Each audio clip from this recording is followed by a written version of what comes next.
Quem anda pelas estradas do Brasil já deve ter se deparado com isso aqui, ó, um mar verde de plantação mostrando a riqueza da nossa agricultura.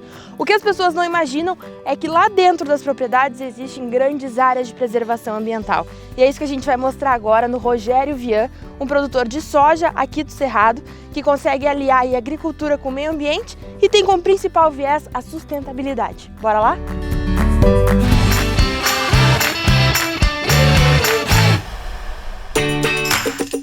Quando a gente fala em soja, produção em grande escala e sustentabilidade, vocês conseguem unir as duas coisas? Pois sim, isso é mais do que possível. Como eu falei antes, a gente chegou aqui na Fazenda Célia conversar com o Rogério Vian, que é o proprietário que garante essa sustentabilidade na produção agrícola. Inclusive, a gente vai acompanhar aqui durante o dia como um dia de campo com indígenas produtores rurais que vieram buscar referências aqui na fazenda. Ou seja, produção agrícola cada vez mais preocupada com o meio ambiente, mesmo sendo produção em grande escala.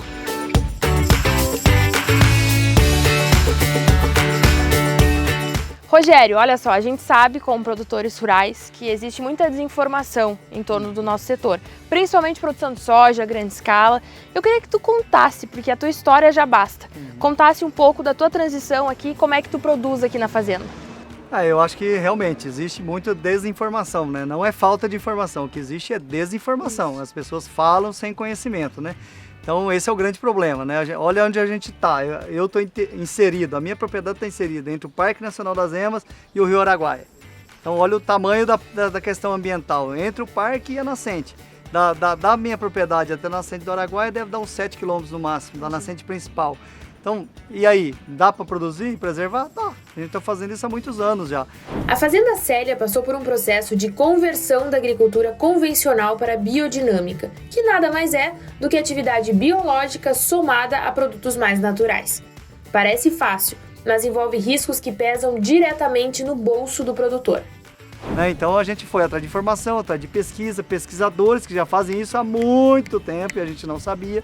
E aí a gente começou a descobrir que existia outro jeito. Até então também a gente não sabia.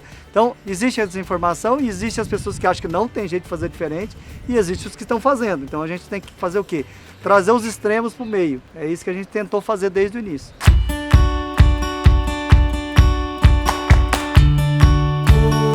Aqui tem a prova viva do que realmente é possível. Desse lado, Parque Nacional das Emas. E logo aqui, ó, atravessando a faixa, tem uma plantação de soja em grande escala. Ou seja, mais do que provado que é super possível manter a harmonia entre preservação ambiental e a produção rural.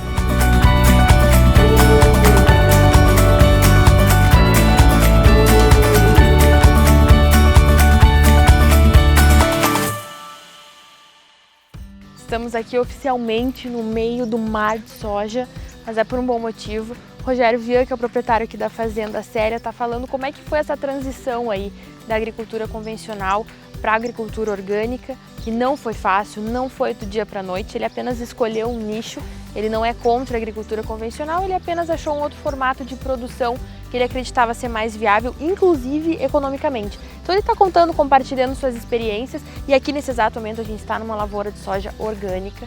Então, para comprovar aí que tem várias formas de produção aqui no Brasil, independente do bioma, e que podem ser aliadas diretamente com a sustentabilidade e com a preservação do nosso meio ambiente. Eu vou lá que está tendo uma aula ali e eu quero escutar.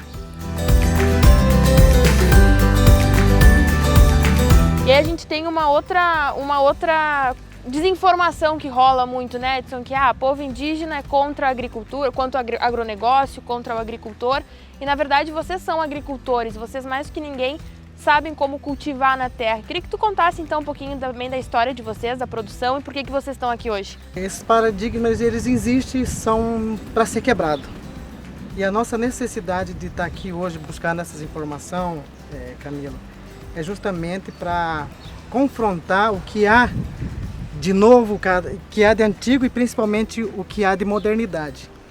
Então, Camila, essa coisa não é uma coisa nova para o indígena, mas é uma adaptação nova e com compromisso até mesmo de ter um alimento mais saudável, mais equilibrado, mas olhando mais para a questão de alimentação humana.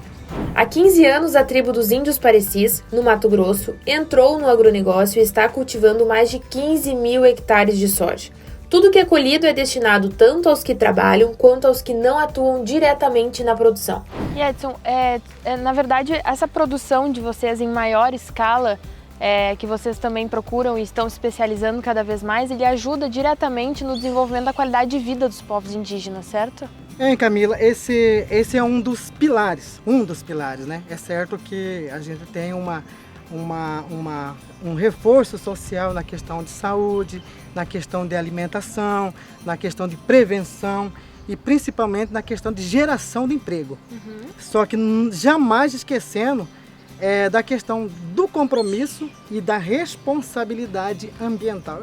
Eu creio que muitas pessoas no mundo afora, eles falam muito mal do agricultor, mas dia que o agricultor deixar de ficar um dia sem trabalhar, eu acho que muita gente vai deixar de ter um alimento saudável, né? Vou pensar duas vezes antes de criticar.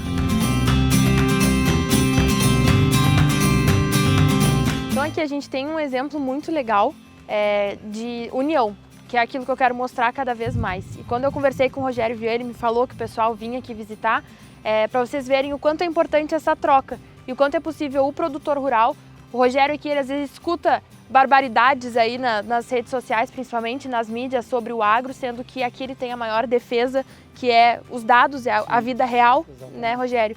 E é muito bacana que os povos indígenas estão vindo aqui como agricultores, como produtores rurais, para usar inclusive o modelo do Rogério, que é produtor rural, como exemplo, né, como base aí de aprendizado. Viram só? O agro pode produzir em grande escala, de diferentes formas e caminhando sempre de mãos dadas com a sustentabilidade. E por falar em união, aqui deu para ver na prática que índio e produtor rural não estão em lados opostos, mas sim produzindo juntos. No próximo episódio vou seguir aqui na região, visitando Thomas e a Luísa Peixoto, 2 jovens produtores que, junto com a sua família, mantêm a produção em grande escala, inclusive na pecuária, em harmonia com a preservação ambiental.